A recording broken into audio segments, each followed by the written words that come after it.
World War III is building momentum, and it may have already started, just like World War II started before most people think it started. In other words, it started with the war in Spain between Franco and the Republicans, and everybody got involved in the Spanish Civil War. And in the Orient, it started with the Japanese invading China before it broke into a real world war. And it kind of seems a little bit like that now. World War III will almost certainly, I think, have nuclear elements. I hope they don't get totally out of control. Actually, I wrote an article a couple of weeks ago talking about possible differences between nuclear war this time around and what people saw it as being in the 50s and 60s and 70s, which was a different era from the point of view of the way the weapons work and everything. I think war is in the cards. What's happening in the Ukraine now and with the Israelis, and now of late, Syria, which is going to be a situs of perpetual chaos for years to come. Well, if you read the mainstream press in North America and Europe, certainly, Putin has been made into the devil incarnate. He's the new Hitler. He's the new Stalin. I think that's entirely incorrect. Not that Putin is a good guy, because you can't be a good guy and run a major nation state, because the people that are in and around the capitals of every nation state are basically a criminal class. So I'm not defending Putin on that basis, but I will say that he seems like the most thoughtful, the best educated person that's on the world scene today. He's not even comparable to Joe Biden, as Joe Biden hasn't been running things for years, I don't think, or any of these horrible people that run these European nations. This whole thing with the Ukraine was actually started by the U.S. when the Maidan Revolution in 2014, where the U.S. was instrumental in overthrowing the elected government. That guy, what was his name, Yanukovych, and he was Russian-leaning, and so he was replaced with a Western-leaning guy, and then eventually this horrible Zelensky was installed, kind of a degraded being, quite frankly. And everybody says, well, Putin started the war by invading the Ukraine. Well, that's true. But why did he do that? Why spend the time and money and take the risk of invading a neighboring country? Well, the reason was, and everybody's forgotten this, was that after a Western guy was installed in 2014, the Donbass provinces immediately seceded from the Ukraine. Why? Because they're full of Russians, not Ukrainians. And there have been all kinds of things going on, like the Orthodox Church has been illegalized and the Russian language has been illegalized. And after they seceded, Kiev immediately attacked the Donbass, and there were about 20,000 casualties in the Donbass. So that happened. And of course, Crimea has always historically been part of Russia, like from day one, including now, when almost all the people speak Russian, not Ukrainian. And it's always been the biggest Russian naval base. And it only became part of Ukraine because Khrushchev, back in the 50s, gave it to the Ukraine for internal political reasons, because it was meaningless. It was all the Soviet Union back then. Who would have thought that people would take it seriously later on? So anyway, there was a casus belli on the part of the Russians,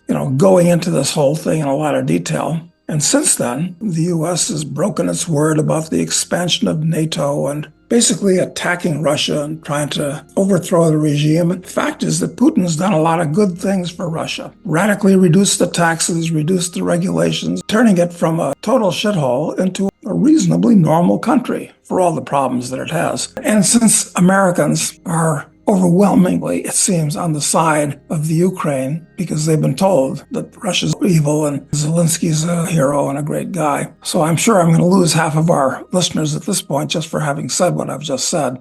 One of the problems with the Biden regime vis-a-vis Russia is that there's actually no formal communication between Russia and the U.S. And that's really dangerous when you're on the edge of a nuclear war. Even during the Cuba crisis back in 1962, when the world came right up to the edge of an all-out nuclear war, at least there was communication between the two countries. But because of the Bidenistas, they don't even talk to the Russians these days. It's very, very dangerous. Trump will communicate with Putin, and that's a good thing. So hopefully this will get settled peaceably. He doesn't have any philosophical core, any philosophical center, which is not good. But on the bright side, he does have a business background and he despises regulation. So I think he's going to try to deregulate massively, and that's going to help the economy hugely. I mean, this thing with Elon and Vivek cutting back these agencies, I don't think they're going to succeed very much, but it's nice that they're making the effort. He doesn't like taxes, which is excellent, but on the other hand, he likes spending. So I'm afraid that they're going to keep doing what they're doing now, which is basically spend all you want and sell the debt, which is how it's financed, to the Federal Reserve, which prints up money, crediting the U.S. government's account. So it's a good news, bad news kind of thing. And the thing I really like about Trump, frankly, the big thing, is that he's a cultural conservative.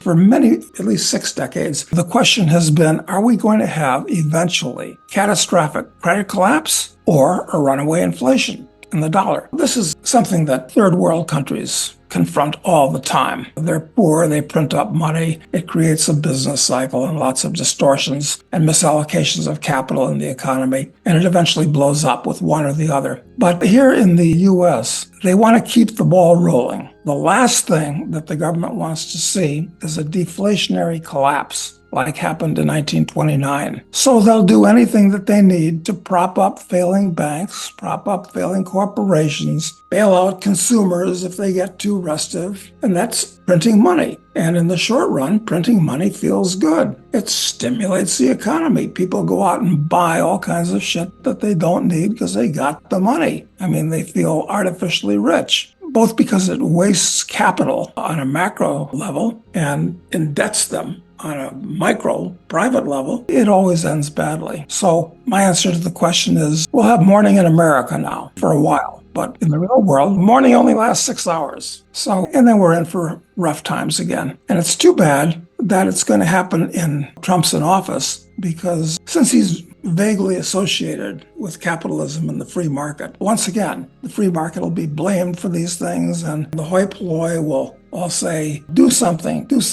and we'll get a strong man to kiss everything and make it better. I think it might be a general, especially since we're moving into World War III.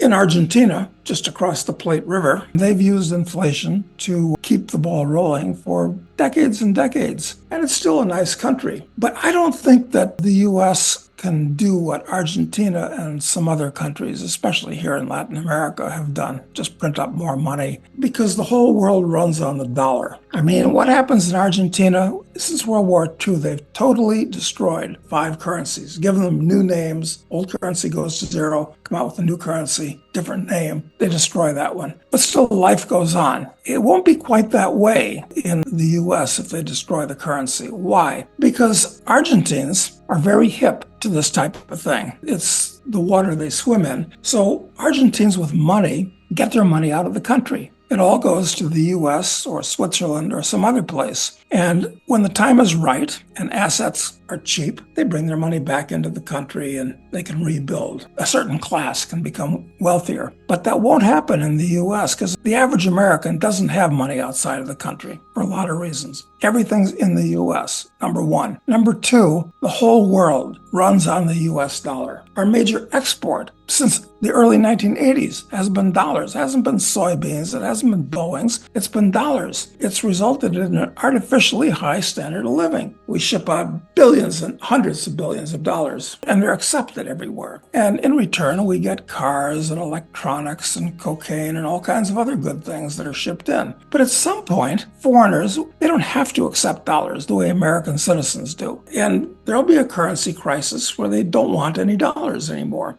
At that point, all those dollars are going to come back to the U.S. and buy stuff. Prices will explode. What I'm saying is, yeah, the U.S. government's going to continue printing dollars, but the average guy's standard of living is going to go down because the average guy can't save money in an inflationary environment. In fact, it's foolish in a way to save money because the interest you're getting on your money is lower than the rate it's being debased at. It's going to be an unhappy ending for the United States.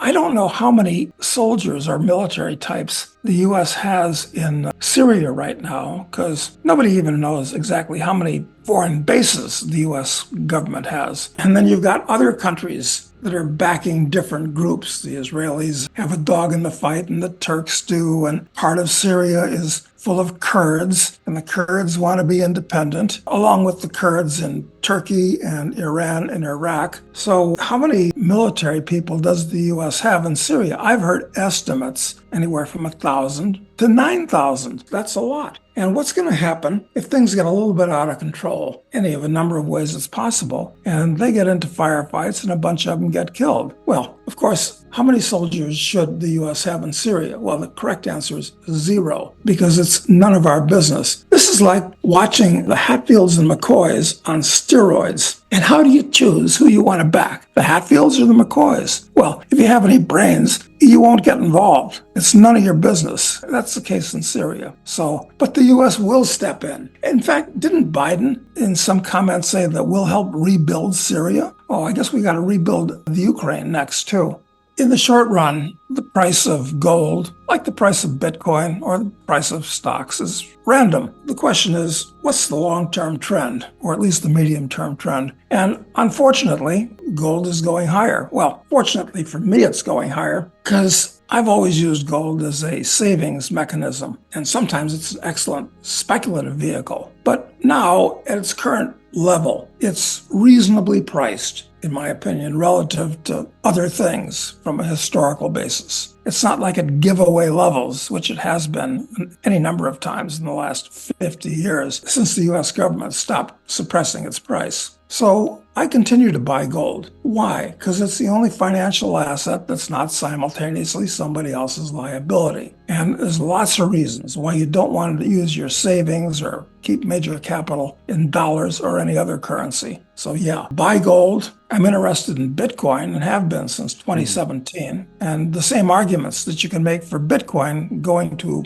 $1 million are the same arguments that you can make for gold going to 10,000. I'm bullish on both of them for the longer run. But if you want to speculate, and of course, what people are doing with these alt currencies, meme coins, which there are thousands and thousands now, and people are very involved. We're seeing radical moves of these things that are come out of nowhere. They're worthless. They serve no useful purpose at all. But somebody creates one and they go to multi-billion-dollar market caps in a matter of days or weeks. To me, this tells me that there's a real bubble in the financial world. And when there's a bubble like that, it used to be internet stocks were the bubble. And it goes from one thing to another. Now it's crappy meme coins. It's basically a symptom of too much money being printed. That's going to blow up. So don't do those. It's crazy gambling. It's not investing. It's not speculating. So don't want to be in the stock market. Don't want to be in the bond market. Forget about that. If you want to speculate, by far the cheapest thing, and it's been this way for years now, is small mining stocks. Now, most of them are crap. They're like these meme coins or shit coins. But some of them are very real, and I think eventually we're going to have another bull market in these stocks where they all go up 10 to 1, and some will go 100 to 1, and some will, I'll say it, go 1,000 to 1. It's happened before. I've personally owned